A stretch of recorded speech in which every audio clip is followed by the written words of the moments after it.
Okay, my name is Joel, and we are going to make an event system today. This is going to be an expansion of a event tutorial that Unity did in 2015 that I thought was pretty great, but I think we can improve upon it if it's not too presumptuous, we can improve upon it in a few pretty interesting ways. Let me bring up what we're actually going to be working from. This, which I'll be linking in the description, is the tutorial for how to make a simple messaging system for simple events. And I thought it was pretty great, and it had a lot of offer, and we're going to take that as an example. We're going to be starting from scratch, so you don't need to worry about taking that tutorial, though I do recommend you do so. If you want to do it in advance of this, that would be beneficial, but you won't need to because I'll be covering everything in this video just in case, so I want to give a complete experience. So we're making an event system. What is that? It is a way for components in your game to talk to each other without actually needing a direct reference to each other. So if you have a whole bunch of guys and they're doing stuff and an alarm gets raised and they have different behavior when that alarm is going off, you don't necessarily need each individual guy to know about the alarm script and all of its stuff. They just listen for some specific event that happens and then they respond accordingly. So that's the gist of it. It's a bit more complicated than that. This is going to be pretty intermediary as far as C# is concerned, and not a whole lot of complexity on the Unity side, but you'll see as we get into it. We are going to need a couple things. So we're going to start with just making our event manager. And before we go into there, we're going to need a few more things, at least one more thing, which we'll get to. And that's going to be the event data. So the major difference between this tutorial and the Unity tutorial is we're going to be able to send data with our events. It's really, really useful if you have some event that happens and there's some data that passes along with it. Like if you want to raise an event, to go back to my original example of a bunch of guys on a battlefield, and you only want the big hulking tank guys to do something, then you need to send additional information with the event. Not only is an alarm being raised, but any elite units are going to get a buff or something to that effect. So our event data is going to be pretty critical. So let's start with the event manager. This is going to be very familiar to anyone who has taken the Unity tutorial. We're going to be using a lot of the same techniques. We're going to be tweaking them slightly in a few important ways. The first thing we're going to do, we're going to remove all this. Well, we'll get to that in a moment. Is we're going to be using system.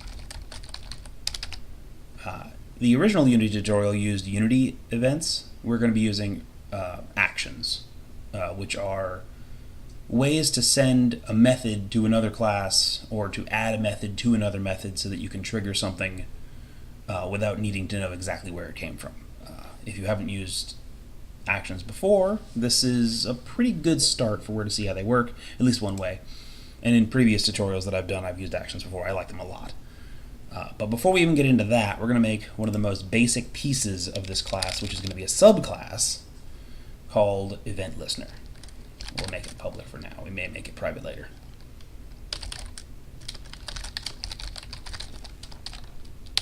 Okay, so Event Listener is going to essentially be a container class that is going to house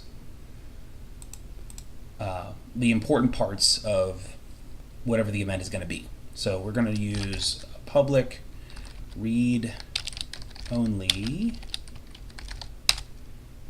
action that takes in an argument of event data. This is going to be called our callback. That is the actual thing that's going to happen when the event gets triggered. We're also going to use public read-only string listener class name.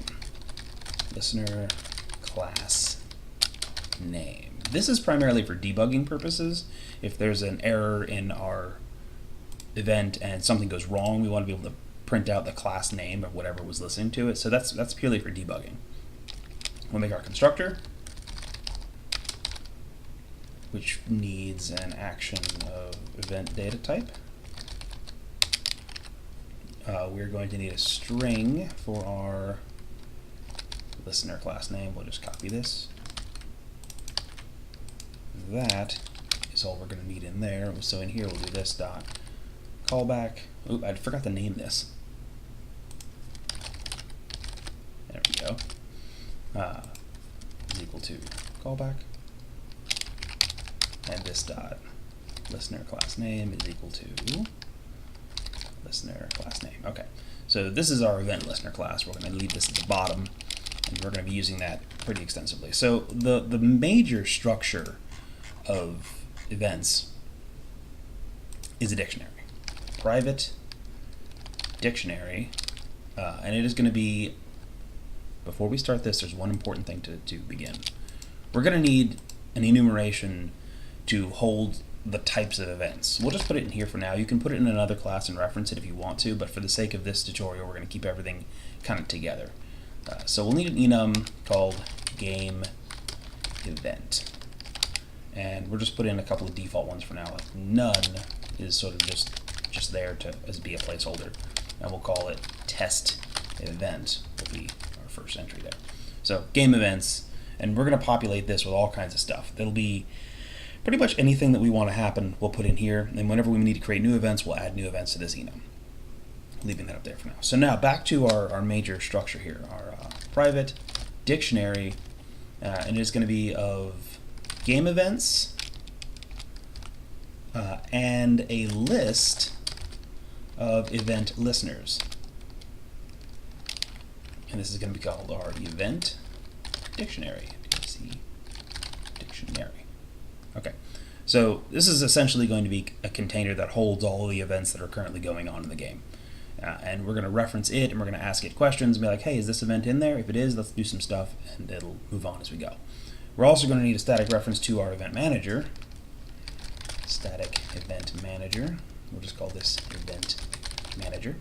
And we're in our property, our getter basically, we're going to make sure that it is set up properly. So public static event manager, and we're going to call this instance. This is kind of a singleton kind of thing. So in here we're going to use our get method, and in the get method we will do some checks. First, if our event manager, our private instance, is null, double equals, then we're going to try and find it. Yeah, make sure we keep this in brackets.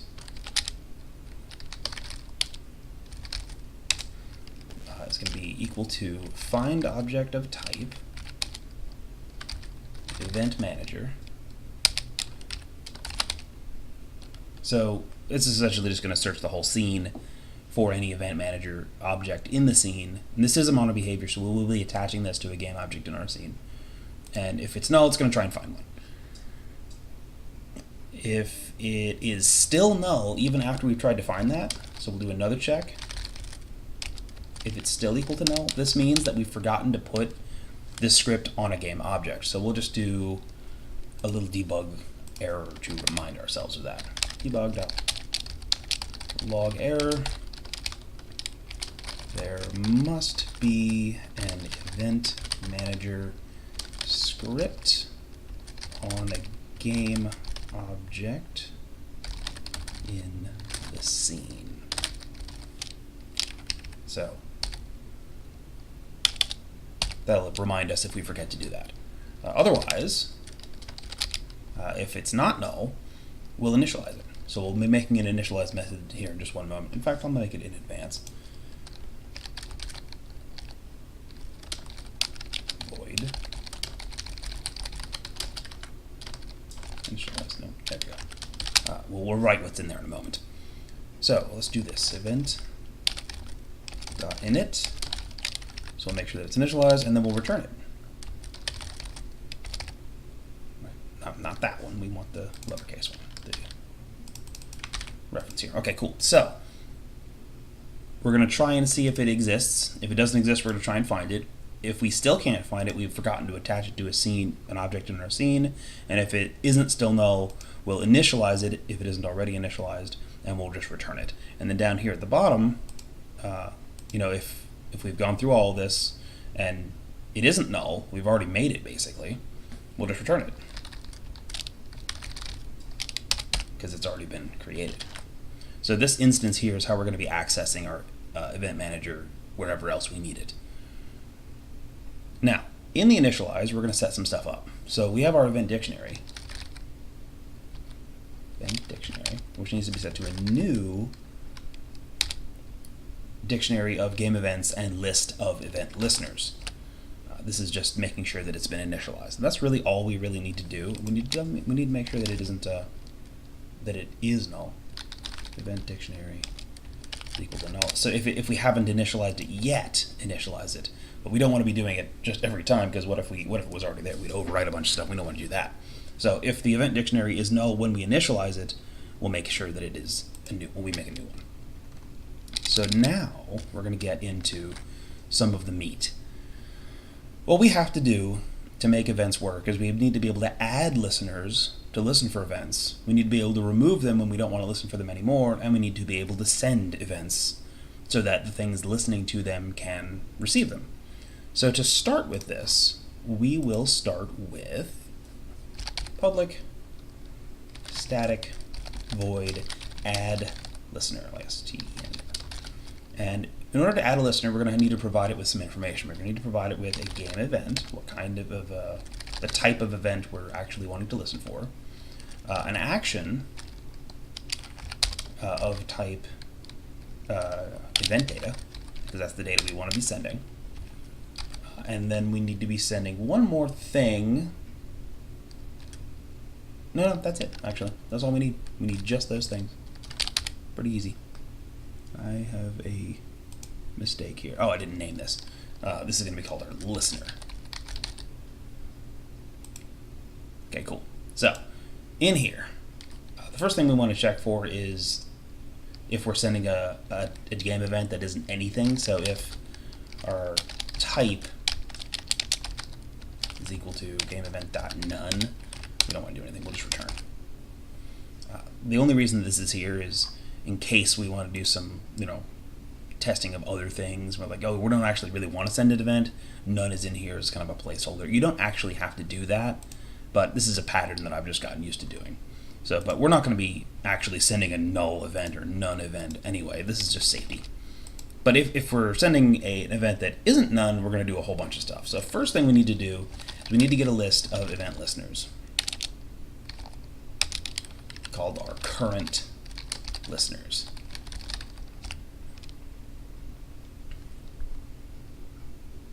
Okay, right. And we're going to populate that with a try get value. So if the instance, which is the instance of this event manager, dot event dictionary, dot try get value, and we're going to try and get whatever the type we're passed in. Then we're going to send out whatever the results are to our current listeners list that we just made. So what's happening here is the instance is this class, this event manager. We're going to go into our event dictionary and we're going to try and get a list of whatever type of game event we're sending into this listener to see if it already exists, right? So if it does, we're going to use the out keyword, which is going to take this thing that we just made and populate whatever we get out of the event listeners. Remember, because it's a dictionary of a list of event listeners tied to a game event. So if that game event is already in there, it'll already have a list of event listeners associated with it, and we're going to grab that list. We're going to populate this little temporary variable with whatever's currently in there. So if it works, right? So if this actually returns something, that means we got it. We have that event is already being listened for. We've already got it. So we're going to add something additional to it. And that is going to be a new event listener. So let's go ahead and make that.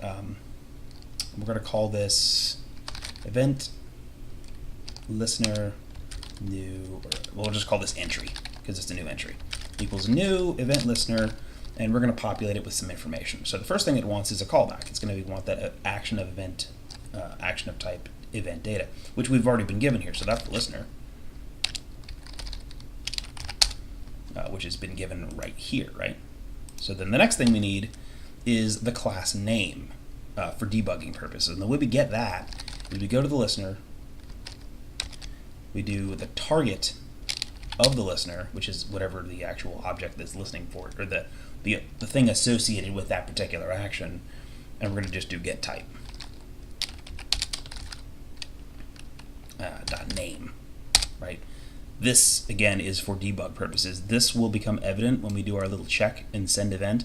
But all this line of nonsense here, which looks long and complicated, is just asking, hey, whatever you are, whatever class you belong to, get me the name of that. Okay, so we have our new entry. We're going to add that to our current listeners list. So current listeners.add entry. So this is the case if we already have an event type of the type being added in our dictionary. All we want to do is add a new listener to the dictionary of the same type of event. So say, for example, our event is raise alarm. And whenever the alarm is raised, we want our ogres to turn blue. But then another class says, hey, whenever an alarm is raised, I want my goblins to turn red. Since alarm raised event is already in there, we don't need to make a new one. We just need to add an additional listener to it, which is exactly what this is. So that might have been a little confusing, but when we show you in action, and I'll be going over it again and again, hopefully it'll become more clear. But if we don't have it in there, we need to add a new set of event listeners to the event dictionary at this position, at the point where it's of that particular game event type.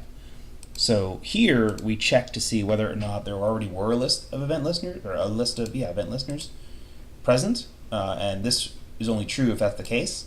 If it's not, we're going to add that right here, and this is how we do that. We get our instance, instantiate instance, .event dictionary at entry, not entry, type, sorry.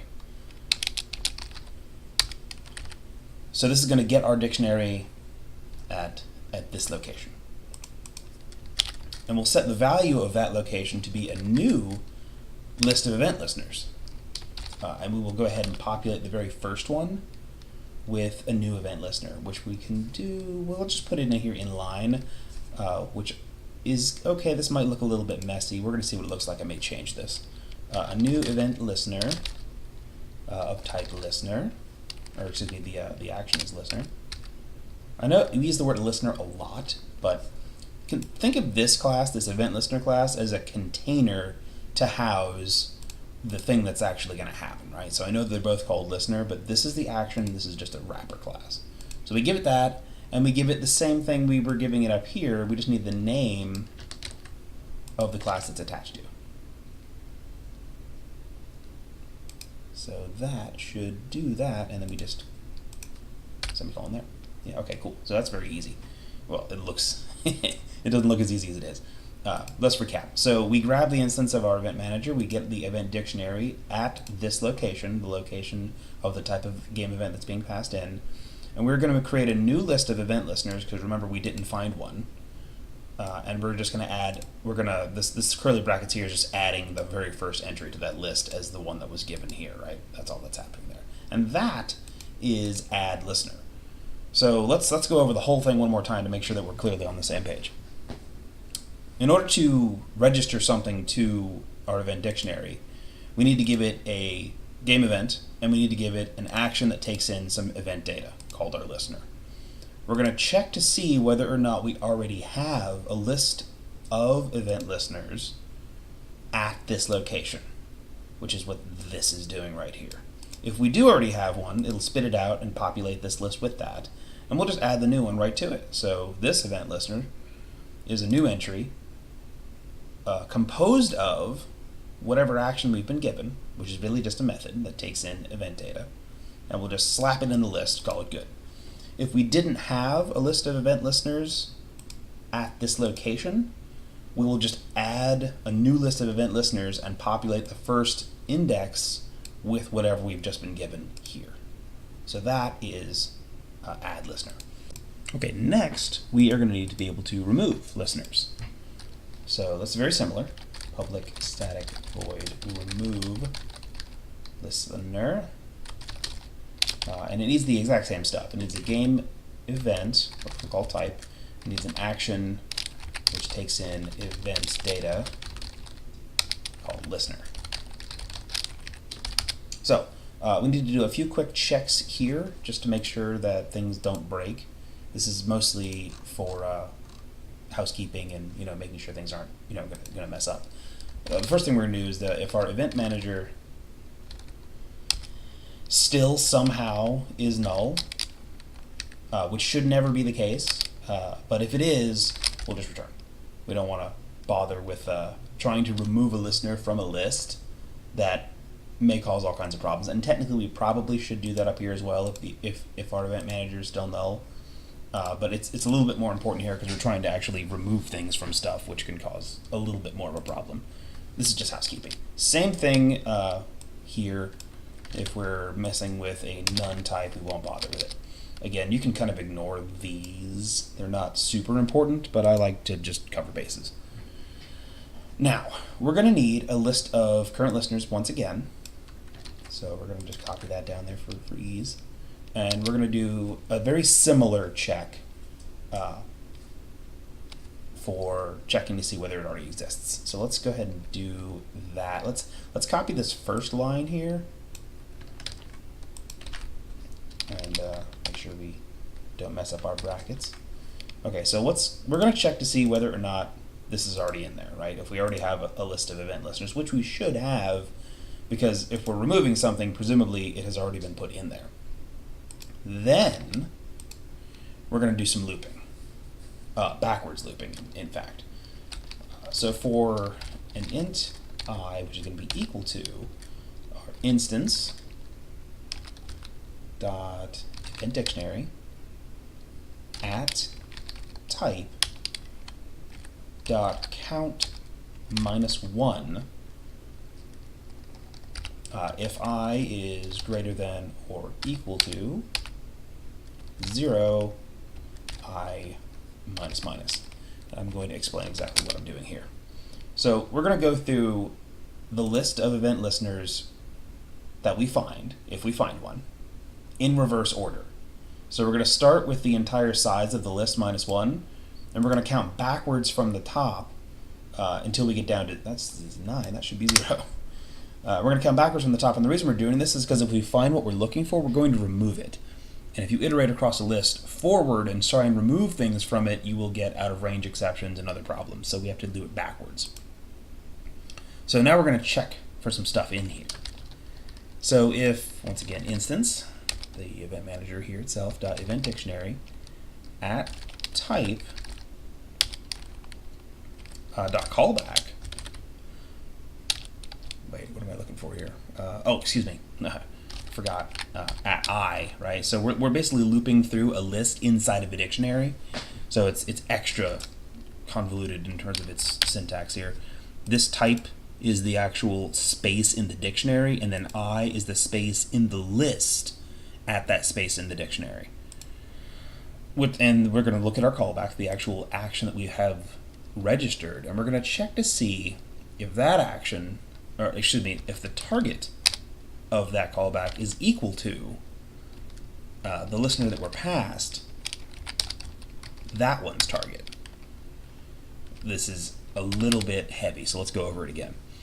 So we're going to go through every single list of listeners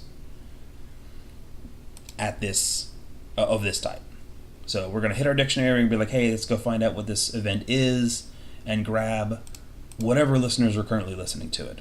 And then in that one, once again, that's what we have the type and the I here for.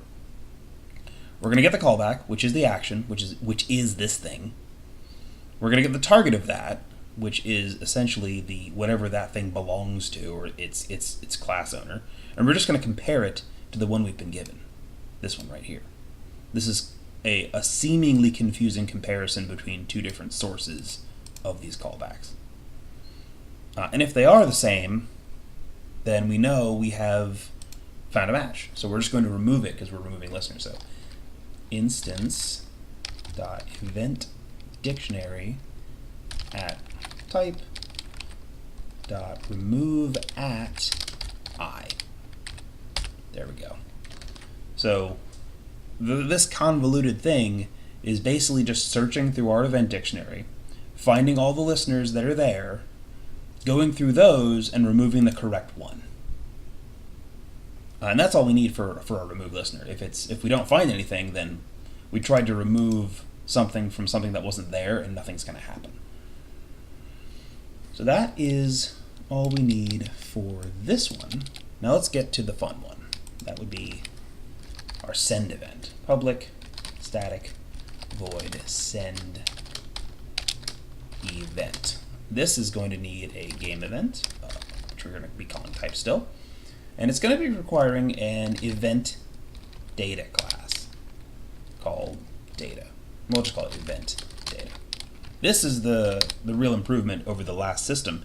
This is where we're actually going to be able to send pertinent information. So the very first thing we're going to do in here is just not bother if we're sending a none event once again. Then we are going to once again need our current listeners. We're going to copy this down to here. And we're going to check to see, once again, this is going to be the same for all three of these. Make sure you don't get your brackets mixed up there when you copy that. So once again, we're going to populate this with whatever we find when we come in and check this event type. In here, I'm going to make a separate int called count, which is going to be equal to my current listeners count, just so I don't have to keep typing that over and over and over again. Then we're going to loop through it. Okay, so we're going to go through every single one of these, and we're going to check for some stuff. We're going to do a try catch.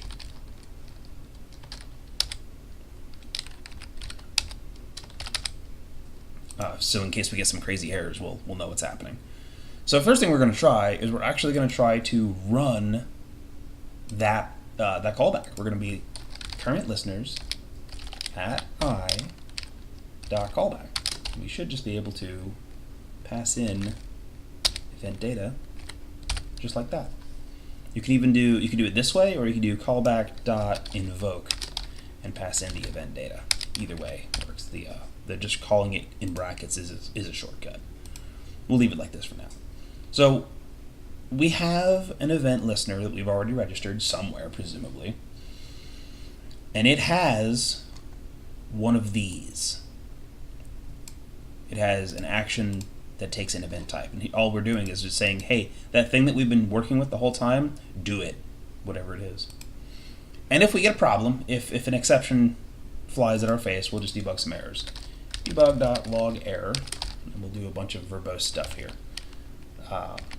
Let's see. So, an event of type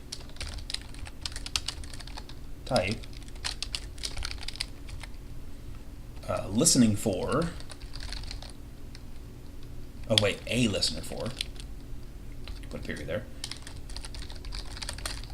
And then here's where we're going to put our class name. This is that debugging stuff I was telling you about. Current listeners at i.listener class name. Oops. Right? So that's going to literally print out the name of the class that this thing was attached to, so it'll give us a bit more help in trying to debug stuff. Has thrown an exception. We could be a bit more clever here and try and catch the exact exception that was happening, but I don't really need to worry about that for now. I just want to know that if something goes wrong, tell me the name of the class that it went wrong with, then we can go look at that. And that's that. That is the whole thing, basically. It sounds pretty complicated. I know I said the word listener a million times. Let's see what we can make it do. Let's try and actually make this thing happen. And I'm going to have to change the name of this test event to something more relevant. Let's rename test event to raise alarm. And let's add another one in here called, well, let's see, what's good? Sky falling. So if an alarm is raised or if the sky starts falling, we can do stuff. Okay, let's go back to Unity. Let that spin its wheels for a second. And now it's time to go back to event data. We made this to start, and now we're going to populate it with some cool stuff. So we don't need any of this. This is just going to be a data container. It's only going to be for, it doesn't need to be a mono behavior, it's only going to be for housing information, for whatever information we want to send along with our events. This could be quite a lot of things, but for our example, we're going to have just a few things that we're going to send along with it. So bear with me as we walk through the fields here, and then we'll talk about exactly what they're doing. So we might want to send int information. We'll make a private dictionary of string int called int values. We make a private dictionary of string and string values called string values. And this is essentially going to be what we're going to call it and then the value that it's going to be. We're just going to work with these two for now. We don't need to worry about other ones for the moment. So what we're going to do is we're going to create the adding methods for adding this information, which is going to be super easy. Public void add int, which takes in a string called the key and an int called the value. We're going to be making, or we're going to basically populate the dictionary with this. First we need to check to see if int values is equal to null, not name of, null. And if it is, we'll just make a new one. Int values is equal to a new one of those, and then int values dot add key, oops, key and value. We'll do the same thing for string. String key, oops, string value. If our string values is null, then we'll just initialize it. And then we'll add it. Key and value. So this is some very basic stuff. It's just, we have these two dictionaries to store data in. We want to know the name of them, and we want to know what their value actually is. Here's how we're going to add the int. Here's how we're going to add the string. We're going to leave it like that for now. We might add a whole bunch of stuff. You probably will need a whole bunch more stuff for using it for our functional things, but for this is going to demonstrate just how we can send information around. So let's come back to Unity, and we're going to make let's just make an event sender for now.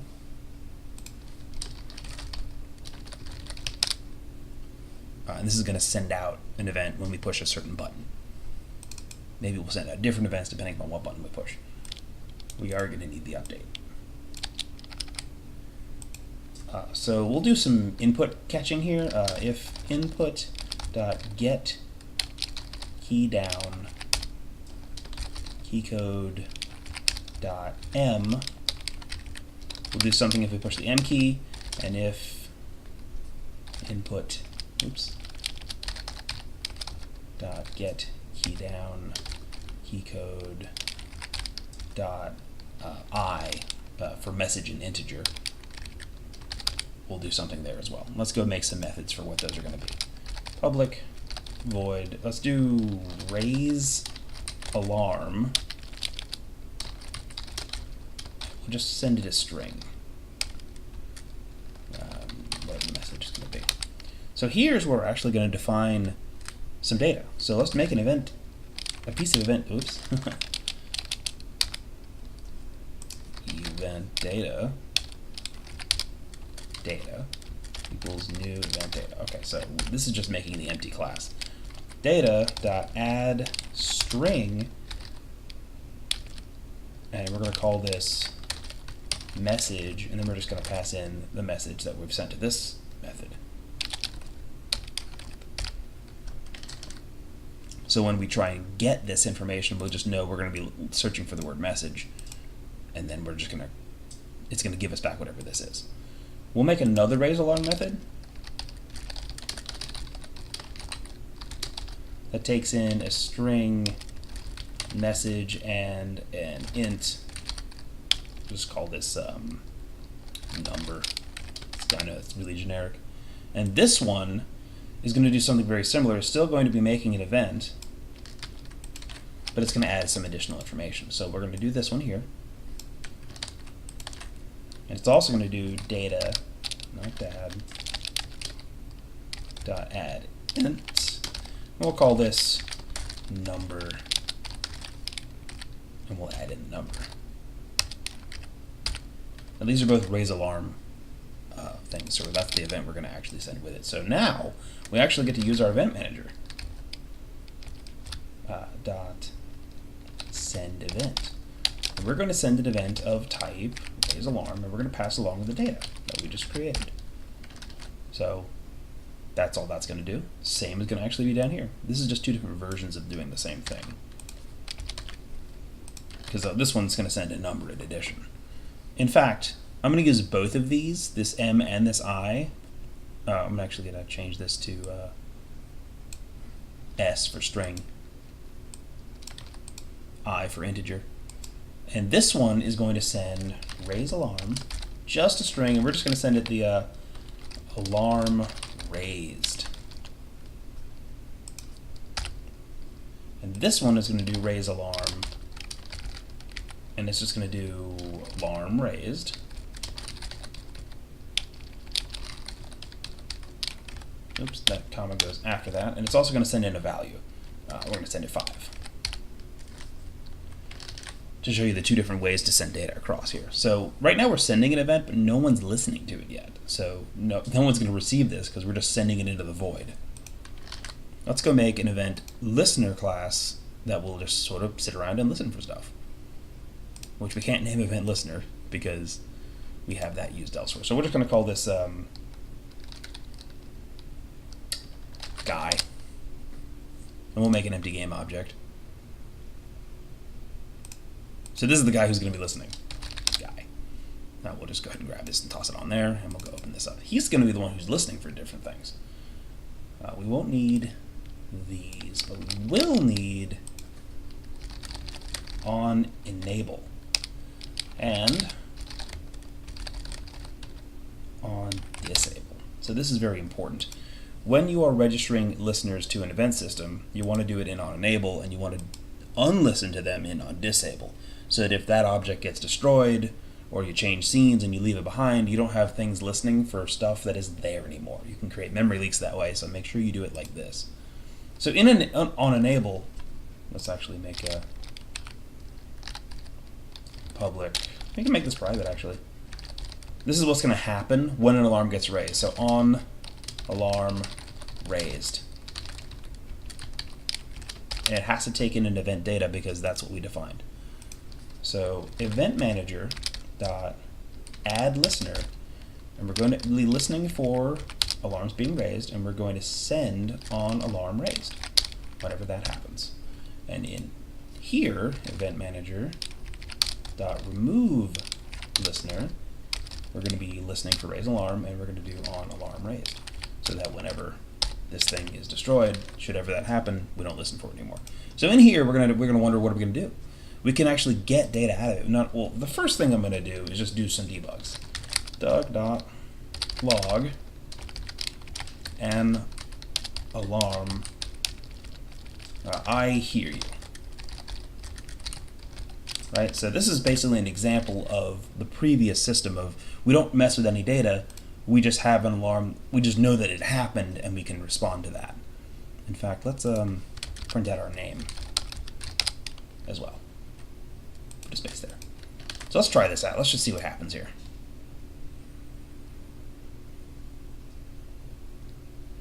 I'm pretty sure it was S, right? Let's find out. Well, we got some bugs. Oh, right. So you see how we immediately have this issue of there must be an event manager in the scene. We made that debug specifically to remind me, and I forgot to do it anyway. So let's make that.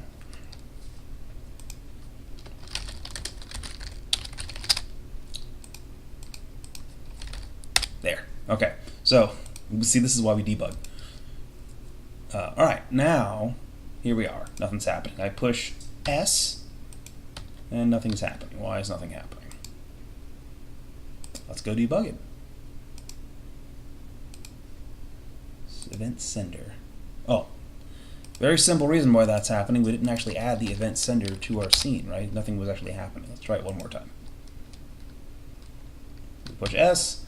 I hear you, alarm guy, right? So our guy here, he heard it. He knew that that happened. Let's make it a little bit more useful to us. So now, over here in our guy, we can actually do stuff with this data. So say, for example, this guy wants to know what the value of the alarm is. Maybe alarms have different levels, which is why we actually have this one that sends an int in addition. So we'll get some information. Int. We'll just call this value for now. Equal to data.getInt. Why can't I? Oh. What? Why isn't it doing that for me? Data get. Oh! I made a very, very obvious mistake here. We have no way of getting these values, right? We can add them, but we can't get them back. So let's fix that right away. Void get int and public void get string. So this is actually really important. I'm terribly embarrassed that I forgot about it. So we're actually going to need string here. Key. String key. So in order to get the information back out of the data class, we need these getters. So this is very simple. So we'll just do string, this is the int I, just declare that, return I, and we're going to do some checks, because it's going to yell at me because this actually isn't specified as anything. So if our int values is still null, or the int values dot try get value key out I is equal to false, and you can just put an exclamation point here instead of doing equal to false, but I like to be very explicit. So basically, if there isn't anything, or if it fails to get it, I equals 0. Why are you yelling at me still? Oh, because we're not returning an int, obviously. This needs to return a string. Okay, so that, and it's yelling at me because we're not returning anything yet. We'll get to that in just 1 second. Okay, so this is how you do it. So we get a string, we're passed whatever information we're passed, right? And we say, oh, let's go check our int values and see if that's in there and make sure that it's not null. And if it is null, or if it's not there, we'll just return a 0, and if it is, we're outing whatever's there, we're returning that. We're going to do the same thing here. String s if string values is equal to null, or string values dot try get value key out s is equal to false. Oops, that does not go there.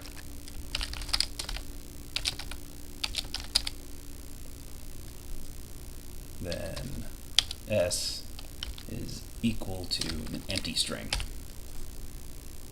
Otherwise, return s. Now we can actually get the information back out of it. So let's do that here. Let's do an int. We're going to call this value is going to be equal to data dot get. See, now we can actually get the int back out of it. And we're going to try and be getting, what did I call this? In the event sender, we named our int number. So we're going to try and get out the number that we sent. And then we'll debug .log number, our value.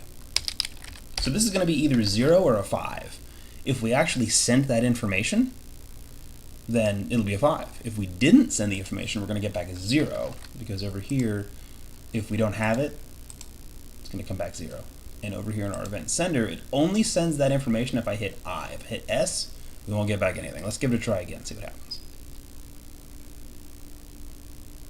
So first I'm going to hit S, and we should get back 0. In fact, we did, right? So I hear you, alarm guy, 0, because S doesn't actually send anything. So if I hit I, I hear you, and we get the 5 back out of it. So that is the gist. Not the gist, that's the whole thing. I know we kind of jumped around a little bit, but let's go over the whole thing one more time. So in the event manager, we can add things by giving it an event type and the action that it's actually listening for. We can remove them by giving it the same information.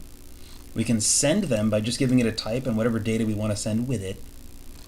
And then over here in the sender, the way we send information is we create a new data class and we add stuff to it. We add a string or we add ints and we give it whatever the name of that int or string is, and then we follow it with the actual data itself. Then we do event manager.sendEvent and we tell it what event type and we send the data quite along with it. Come back over to whoever might be listening for it, and we add the listener in onEnable. We remove the listener in onDisable, once again giving it the event type that we're looking for, and then whatever action that we want it to do when it happens. This action right here, this onAlarmRaise, this thing, pertains exactly to everywhere you see action event data. And that is that. This one was significantly more complicated than my last one, so questions are welcome and encouraged, but hopefully this was valuable to you.